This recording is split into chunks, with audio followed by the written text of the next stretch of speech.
Hi there, I'm Karen Dunn of KMD Productions. From the equipment manufacturers to the engineers to the business people behind the scenes. Over the years, every member of the pro audio corner of the music industry have become family to me, and it's my job to bring the whole eclectic crew together. Each episode, I'll introduce you to one of these characters and open a window into my world of creating community in pro audio. Thanks for tuning in to One and Dunn.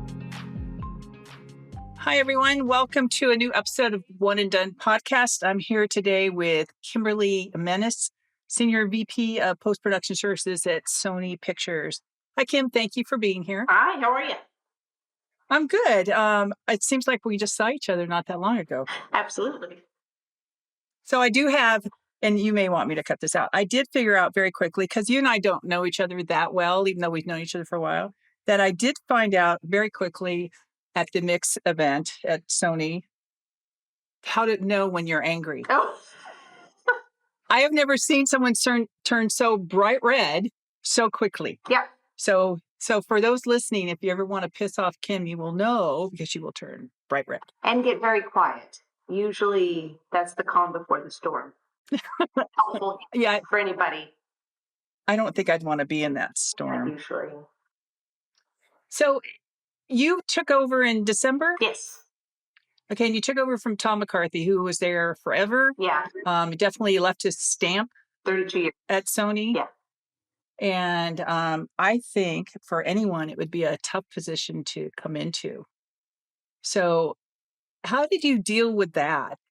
I'm jumping in way into questions I'm just not supposed to be asking yet, but I'm really interested in how do you deal with, because people seem happy from at least from my perspective, they like the way things are running. How do you come into a situation like that where a popular person's retiring, you're coming in, maybe making changes, and you deal with the same people?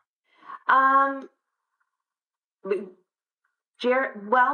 I always try and start off. I mean, certainly when I stepped into the role, there had to be a healthy respect for not just the position that I was stepping into, but a healthy respect for the person that was in the position previously.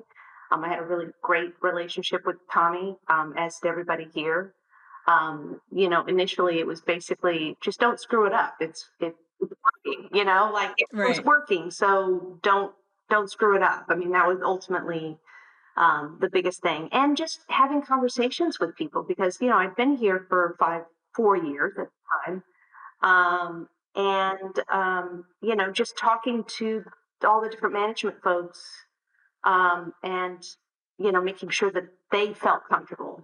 Is there anything that you are concerned about? Is there anything that you feel like I need to watch out for? Talk to me now. Let's talk about it now before we get too far down the road and I've picked you off on something.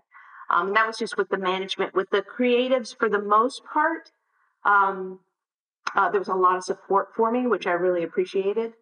I've known, if you know anything about Post Sound, it's a community that is extremely small.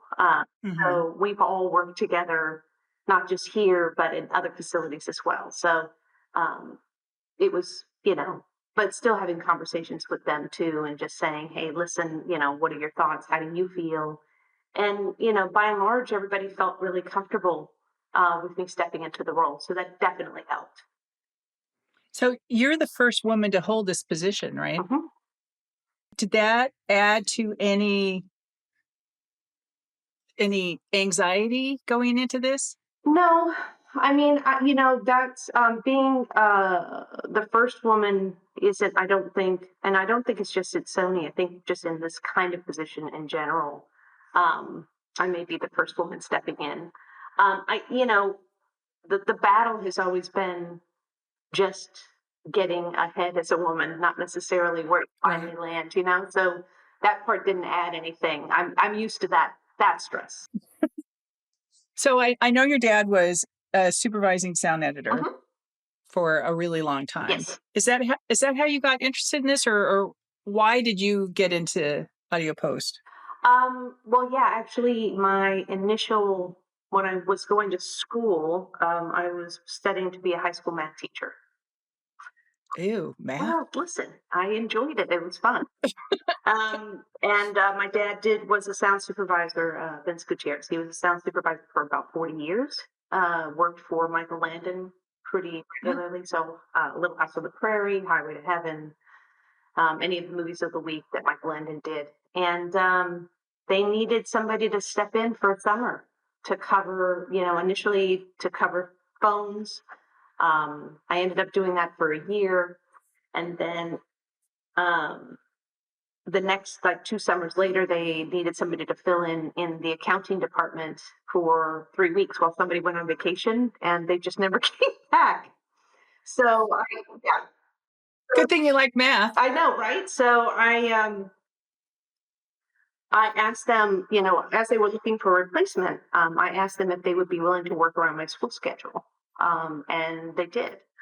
So I ended up staying there, and that's kind of where I started my journey in post sound. So, what positions have you held through your career? Uh, Receptionist, accounts payable, accounts receivable, operations manager, facility manager, sales, scheduling, pretty much every facet of our business. I've been fortunate, honestly, fortunate enough to have been involved in some form or fashion. I would think that all that background and all those different levels must make it easier in many instances for what the position you have now, because you know how it works from the bottom to the top, right? Yeah, I think having the ability to have kind of a broad spectrum of experience within our facility, or not just within our facility, but within our business, Hmm. totally adds to being able to understand when somebody has an issue about billing, how do we approach that? When somebody has an issue about a bid or whatever, I can address it because I've dealt with it. Right. Definitely has helped. Now, what would you say out of all the positions you've had was the most challenging? Oof. Scheduling is really challenging. Scheduling is really challenging because, and especially for, well, actually for both. With TV, you've got shows that will move a day, and it's this cascading effect of Right. you've got to now ask 15 other people to move for this one. Hmm. ADR scheduling, I've done that as well. That's an absolute nightmare. I don't think anybody that has ever done it is like, no, it's my favorite thing to do. It's miserable because it's not just moving days, it's moving hours. Oh, yeah. Then dealing with, you've got agents who are saying, well, my actor can't be there now, so I need you to shift it an hour, or just a nightmare. And then on the feature side, you'll have a show that maybe is supposed to be mixing in a certain time frame and they need to move a month. You now have Yeah. to try and secure not just the stage, but the talent, and then try and move another show a month to get it out of the way. So I'd say that's probably the most challenging of all of the jobs. And do you have a favorite position that you've held? I love this one. Great. This one's been great. I think I really enjoyed. I was at Sound Deluxe for a number of years, for almost 14 years. And when I started there, I started in the accounting and the billing department, but then I moved into being the facility manager for sound editorial. And I met a tremendous amount of really good, talented, wonderful people that I'm still friends with and actually work with some of them today. So I would say that was probably the most enjoyable. What has been your most challenging point in this new position? I would say the biggest challenge is honestly just trying to step into a position gracefully with it's going from the idea of managing to leading, right? I mean, Tommy Right. Yeah. was an amazing leader. He was really great at having making sure people felt supported and felt heard and felt that there was value to what we were doing. He was amazing at Hmm. all of that.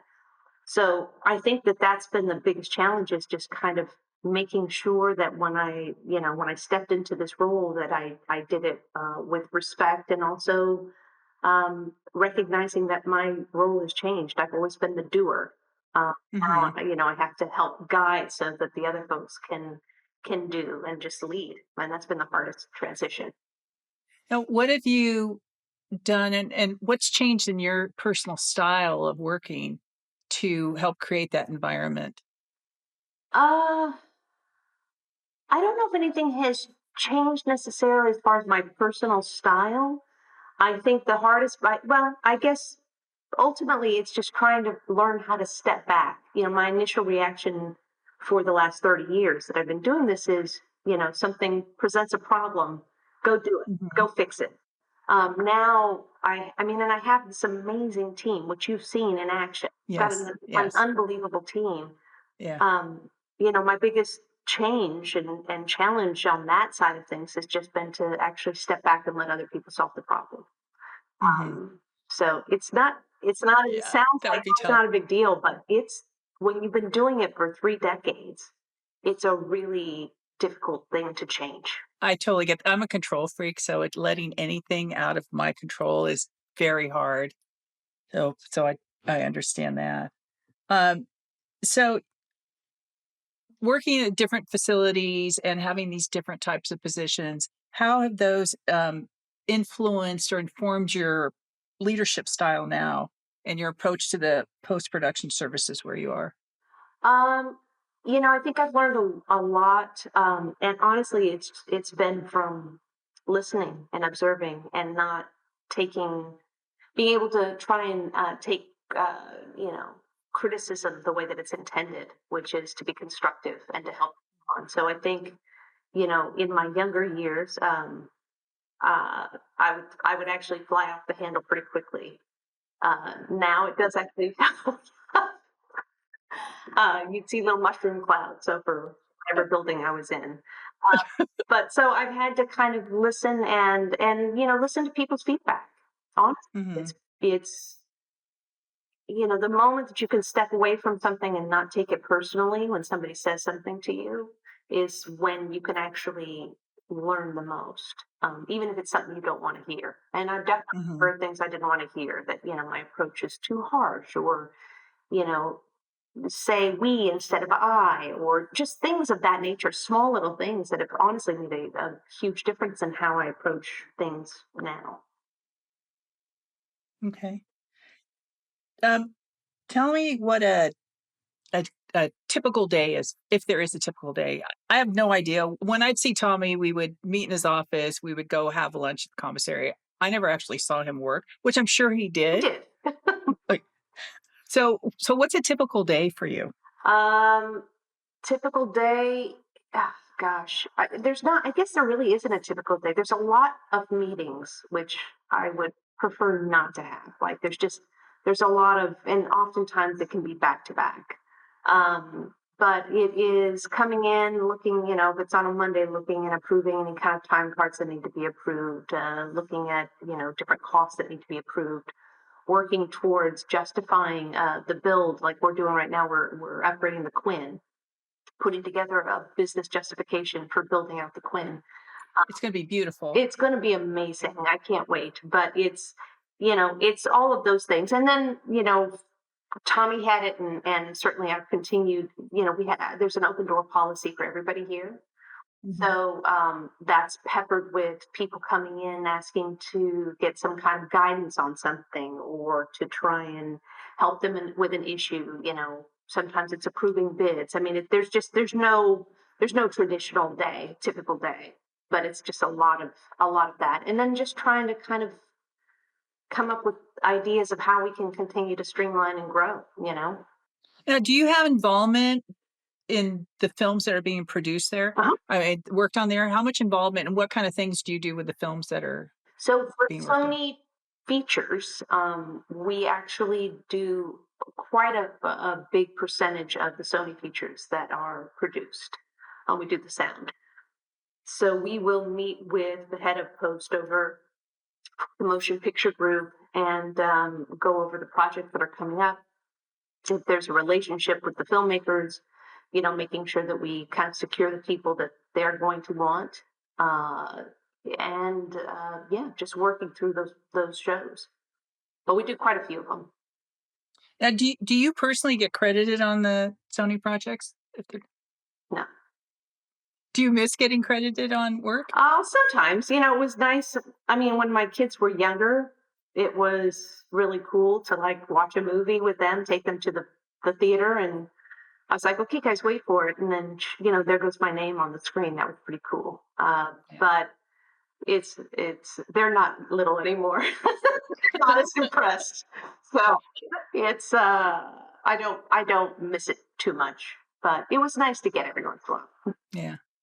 Now, I've talked to people in music and other people in film and talked to them about like what music do you listen to when you're not working? What movies do you like? And it's like, oh, I don't listen to music because I'm work. Oh, I don't watch movies because I'm so. Where do you fall on that? Um, oh, I watch movies all the time. And I'll listen to a bunch of, like, on my way in this morning, just depending on the mood. Last night on my way home, it was Irish pub songs. This morning on my way in, it was big band. I mean, it could go Uh, anywhere. It could be, So I actually really, I love listening to music when I can. Sometimes I mhm. like the silence on the way in. That's not so bad either. But yeah, movies. I watch movies all the time. Do you have a favorite? Star Wars. If you saw I know. If you saw my license plate says R2D2. Oh, good. Not only did I have the math working for me, but the definite love for Star Wars totally helped with my geek persona. And what new movies do you have coming out? I know that we had some in the show reel Well, we had Gran showcase. Turismo and Equalizer 3 that came out recently. Those were fantastic. I know we've got Craven is one of the shows that we're working on. We're working on the next Bad Boys. Uh, I think we've got a project called Madam Web that actually that's going to actually mix in New York, but that'll be a Sony project as well. Oh, I'd never watched The Equalizer, any of them, and I love Denzel Washington. So after the mix event, I stayed with a friend in Venice, and Sunday we decided we'd watch movies. So we watched the first one and the second one. And I was looking to see when the third one was out, and it said streaming. So I said, "We can watch the third one. It's out. It's out. It's out." And this is like we're like 8 hours into movies at this point, and it was like 9 o'clock at night. But we're like, okay, we're gonna watch it. No, it's not available. Those movies are so fun to They're watch. a blast. They're a blast. They are. If you don't like watching Denzel, I don't know what's wrong with Oh, you, that's right. right? I mean, there's something Yeah. Yeah. off. But just the action in it, and it's just fun. And Antoine Fuqua is such an amazing director with that. With all genres, but especially that action Yeah. genre, he does a tremendous job. I've been a fan of his even before I came to Sony. Yeah. But now yeah, if I see his name pop up, I'm watching it. Yeah. Yeah. So I am excited for it to come It's out. And out. if you have a It is copy, out. you could just send my way. It's out. Well, not streaming Yes. though. No, I got it. I just got it on Apple. Okay. Yep. I know what I'm doing. Okay, you were talking a little bit earlier about how you enjoy listening to music, which reminded me, I introduced you to two young men, musicians, at the mix event.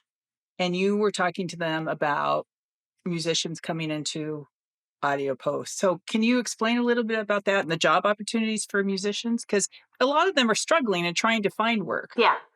It's interesting because, if you look at a majority probably of the more established and seasoned sound designers that are out in our industry that are very well known and doing well, somebody like a Harry Cohen, they actually, a lot of them started off as musicians and they actually moved out here to either be in a jazz band or a rock and roll band. And that didn't work out for them.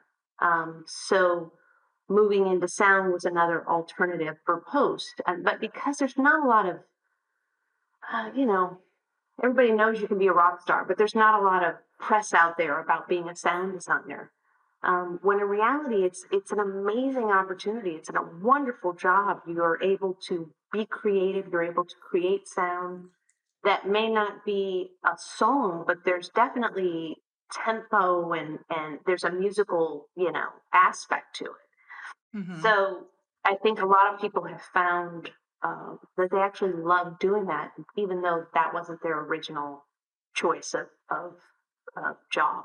Of So what does the designer actually do? You got a sound designer. They basically what you would basically what it sounds like. They create or design sounds. So if you have a project, let's say there's a movie and there's a creature that exists with sounds that don't exist. We don't know what an alien sounds like, right? We don't know what an alien ship sounds like. They will combine different sounds or record certain things to create different sounds to make that sound that we don't know exists. Okay, so when we were doing this Equalizer marathon, we also watched a movie called Reptile. Hmm. It's Benicio del Toro, Justin Timberlake, Alicia Silverstone. I'd never heard of it. It's it's creepy. It was good, but it was creepy, and so a lot of like blood and stuff. I'm pretty good at not watching when things are about to happen, but the sounds of the knives, all that sound design, Yeah. Yeah. that was amazing. I mean, it just made me absolutely crazy because I was not seeing anything, but could imagine it. It was probably worse what I was imagining based on Yeah.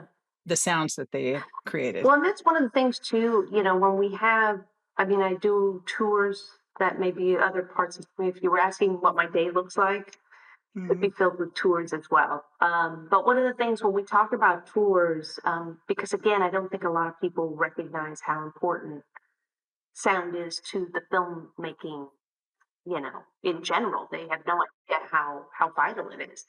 And I always tell people when I do a tour, I'm like, look, do yourself a favor, go put on whatever scary movie, for you, maybe it's Reptile, for somebody else, it could be The Conjuring or, whatever. Um, and just hit mute. It's not, Yeah. it's not scary. It's not, Yeah. even the jumps are not scary. But if you put that same scene on and you just close your eyes and you listen to it, you're going to get that emotion. That fear is going to, and that's what sound does, it's Mhm. the emotion. Now, I love all your rooms, but there's something special about the Streisand. Hmm. The first time I went in there and then heard the stories, there's just that vibe. So, Old Hollywood can you vibe. can you talk a little bit about the Streisand in particular, but just creating a vibe and how that affects the final project? Yeah, I think, one of the things, and again, Tommy was a huge supporter of the facility in general, but I think, one of the things he used to say is that this is very much a creative campus. And the whole point of that is that you can put people just in a room that has the four walls and the speakers, and yes, it mixes, but there's something that is creating that additional space where, the room you're in is a piece of art on top of being able to create the art. It just gives you more creative juices, more ideas. It just makes the process feel more like it is a piece of art, which is really what we do, right? That's Hmm. making. Right. Yeah. So, can you talk about the Quinn a little bit? Because speaking of art, So yeah, the Anthony Quinn mixed stage is basically the last stage we have that we're trying to upgrade. It's the last one that hasn't been Atmos. And when you walk into the space, what you will see is it's got a very Asian Japanese motif. And then there were these windows that were kind of paneled off within the stage, on the walls of the stage. That had to happen because initially there was this beautiful artwork behind those panels, but we weren't able to really showcase them because of the sound reflection. So when it was designed, that was something that I think was probably short-sighted. Um, hmm but it's this beautiful space, and so part of this, when we did the upgrade, part of what was going to be really important to us was to find a way to showcase that art. And so we've basically come up with a way of basically printing the artwork onto soundproof material, so that when you see the stage next, you'll actually be able to walk in and see the art that's behind those panels right now. It's spectacular. It's really beautiful. yeah, talking about it, even describing it would not. No, If you don't see it, the beauty is so amazing, and the ceiling, I mean, the whole thing. That room is just gorgeous. yeah, thank you. So, do you have plans for I know a lot of upgrades got done during COVID. Mhm. And what's left other than Anthony Quinn? What else do you have in mind? The only other upgrade that we have left is going to be the Holden. We've basically upgraded every single stage. We just finished upgrading stage 17, which is pretty spectacular. The Quinn is happening now. Every other stage over the course of the last, well, when I first got to Sony, we had 4 Atmos stages. Um, Currently today, and actually once the Quinn is updated, we will have 12. So that's happened in the last Wow. 5 years. So there's been a really big surge in upgrading these stages, and once we finish, the Holden is Atmos, but we need to upgrade the front speakers, and we need to just give a little facelift to the aesthetics of the client space, Uh-huh. and that'll be it. How much of your work is film and how much is TV? I'd say 60% is probably film, and 40% is TV. So if there's a person who wants to, this, especially a woman who wants to aspire to a leadership role like yours, what kind of a career advice would you give them if they're starting out now? Uh, well, a couple things. Number one, don't be afraid to work hard and speak up. You can always speak up. It's just how you speak up. Which is a Mhm. lesson I learned. I wish I had learned a little bit sooner. Um, Saying what's on your mind and saying, "Hey, I see a problem." There's nothing wrong with that. It's how you present it. Um, but present it being sure of yourself and confident. I think that's the first and foremost. It's just that you don't have to pound your fist or stamp your foot. There's a way of bringing things to people's attention intelligently, um, and they will eventually listen. But there's definitely perseverance. There's no question. And you know, I once had somebody tell me, I think people think you're being too ambitious. That should never be something that's said to anybody. Be as No. ambitious as you want to be.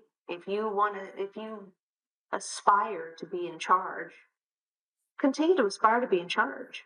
Look at the people that are in those positions. Listen to them. Don't just watch them and say, "Hey, they should do this differently or they should do that differently." Look at what they're doing right. Pay attention to those things. Ask questions. That's a Mhm. huge thing. Ask questions. Something doesn't make sense. Ask and get some clarity. And I think also just hard work. It's not easy. It's not easy. You run into a lot of brick walls, not just in trying to move forward, but especially as a woman. You're gonna run into brick walls. You have to be you have to persevere. It's a lot of hard work. Is there a lot of mentorship in audio post? Not enough. Not enough. I think we try and do an internship here at Sony every 2 quarters or something, but it's just not enough. I think that there's a missed opportunity in educating, and I really feel like really educating at a younger level, not at the high school level. A lot of times we'll get tours in of people that are in film school, which is great, but they've kind of already picked a direction to go in. Uh-huh. Um, and so, while they might be intrigued with the process of sound, it doesn't become something that they want to pursue as a career. I think, going to high schools, looking at, AV clubs, looking at people, looking at the music departments, talking to them about what could potentially exist um, for them as a career, I think would be a great outreach. I think it's something we need. Yeah, because I can't imagine in high school that kids are gonna know the different career opportunities that that audio post is even a thing. I don't think most of anybody watching the movie, they have no idea. Not many people recognize or understand how much work actually goes into this. This is could be, when we did Gran Turismo, it was almost a year of post production sound. Wow. It's a lot of time because it's very intricate. There's a lot that goes into it. And sound, is a really important part of that process. Do you have teams that work together that will go from film to film, same Yeah, group? mostly. Most people like to work with the same group because it's just easy with a shorthand. You've got some people that have, the same core group of maybe 3 or 4 people, and then we'll pull in new people Mhm. when they need the additional support editorially. So that happens, but oftentimes it's the same team. And then how does a new person break into a team like that? Is it just being there and A lot of it ready? just being there. I think if on the creative side, anybody that's looking to get into post sound, it's getting your foot in the door at any kind of post sound facility. If it's a runner, if it's answering phones, if it's any, working in the billing department, any of those things, client services, um, any of those things where it gives you an opportunity to start to interact with different supervisors. Um, being able to watch what the process is, get to know them. It's not that there is a resistance for people wanting to educate folks or bring. Mhm. It's just that there's not a lot of people to do that with. And you Right. see a young person that comes up, oftentimes there's actually a lot of support from the community to kind of help them. So maybe they just give them an opportunity to cut 2 weeks of Foley, or, it starts slow, but those are the Yeah. kind of things that definitely would help. Do you think that to succeed, you have to have a college education? Nope, I don't. I mean, I think it's great to have certification on the creative side for sure, being able to understand the technology as much as Mhm. possible. But I don't think a degree is necessary. No, I think a lot of it is, a lot of people don't realize that the sound part of thing, being a sound supervisor, being a mixer, a re-recording mixer, um, half of your job is the technical part of it, being able to mix, being able to know what you do creatively. The other 50% is being able to get along with the people that are in the room, being able to listen to what they say and what they're trying to accomplish creatively, and being able to present that. But that's just as big a piece of the puzzle as the technical part. So that's not something that's taught on a Right. college level. I've talked about that a lot in podcasts with people in the music industry, and it's always you have to be a good hang because you're with these Yeah, people for a long time, and if you can't get along and do play well with others, nobody wants you to be around. yeah. It's the same thing So here. yeah, okay. Let's switch this up a little bit. Mhm. So tell me about your work life balance That's hysterical. that mm, because you know how important it is. I do know how important it is. Um, I think it's gotten better. My work balance has gotten better. Uh, Okay, so what do you do when you're not working? What do you do to balance your life? I play tennis.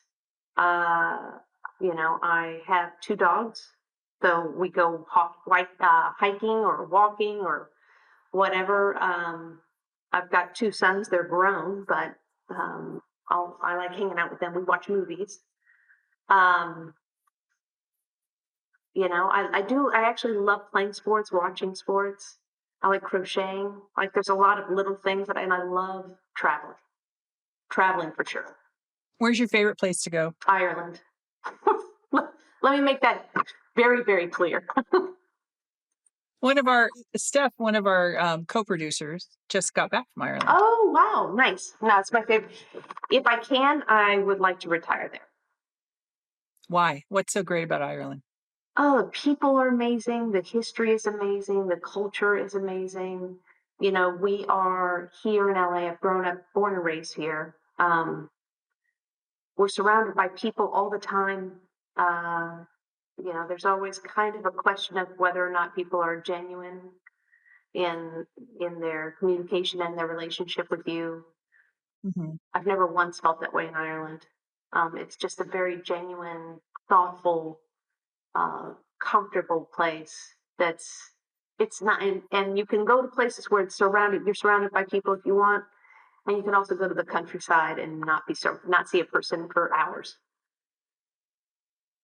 Do you think your travel has influenced your work style at all? For sure, for sure. You know, I didn't actually ever travel. My first time out of the country was I was 40.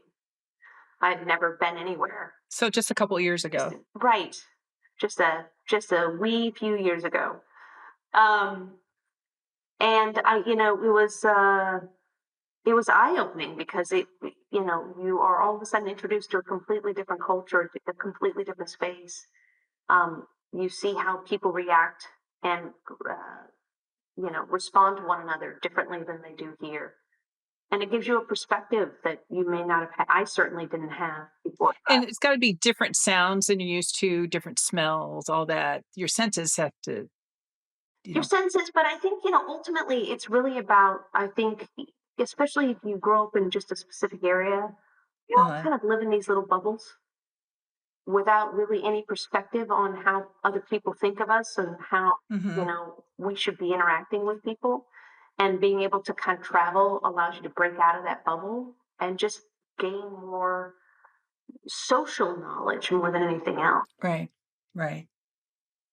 So you like to watch sports. So are you saying that the Warriors are your favorite basketball team? I actually do love the Warriors. I am a Lakers fan. Always have Oh, been, always will be. But as far as watching basketball, there's not a team I like watching more than them. It's a true team. That's what it feels like. yeah. That's why I like them too. Can you take? Is there anything you can take from that team play, even though it's basketball, that translates well into audio post?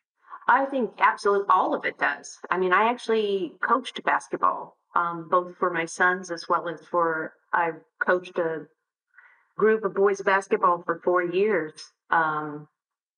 I loved it.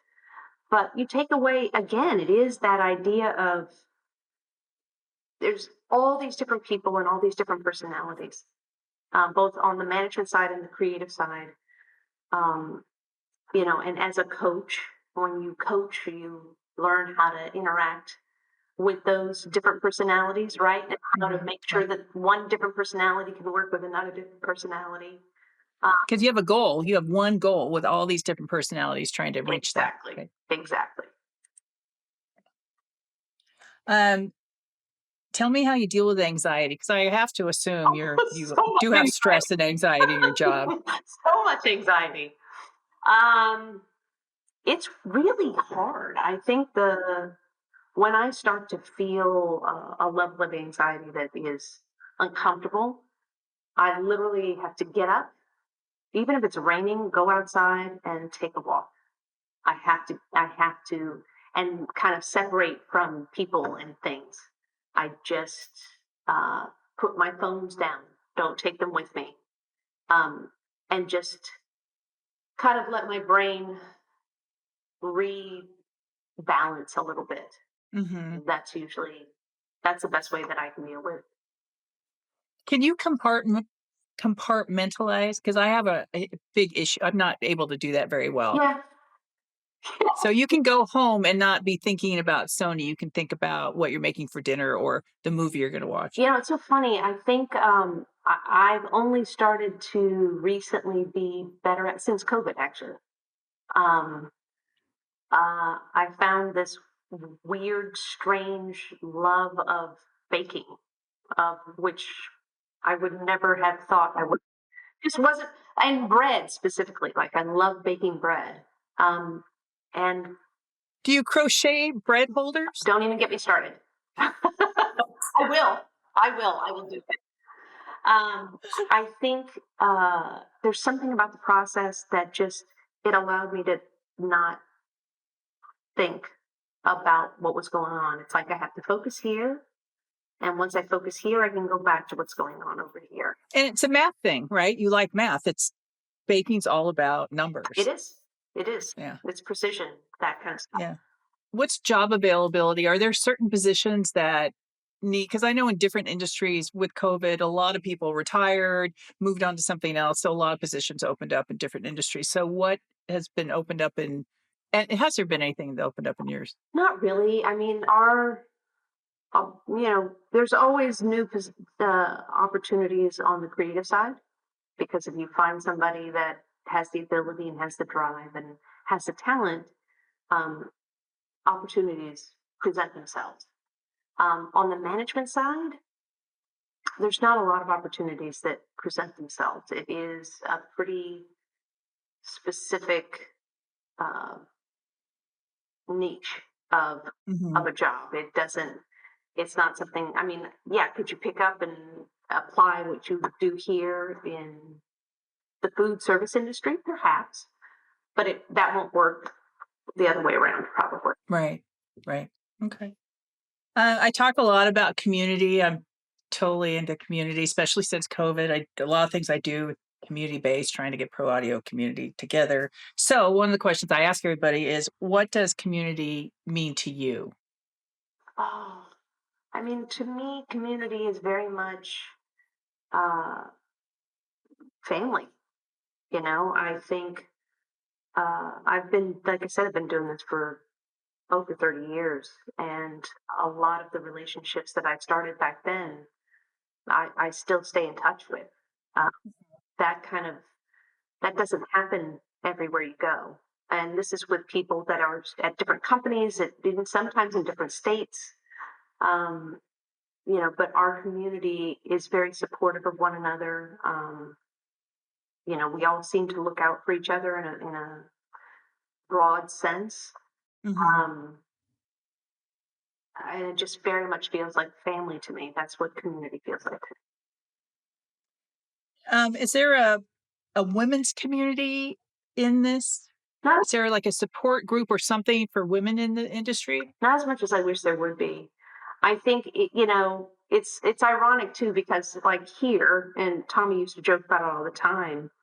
Out of the 14 people that are in the management department, 3 are men. Four, excuse me, 4 men, uh, something like that. The rest are women. So, we're definitely in a majority.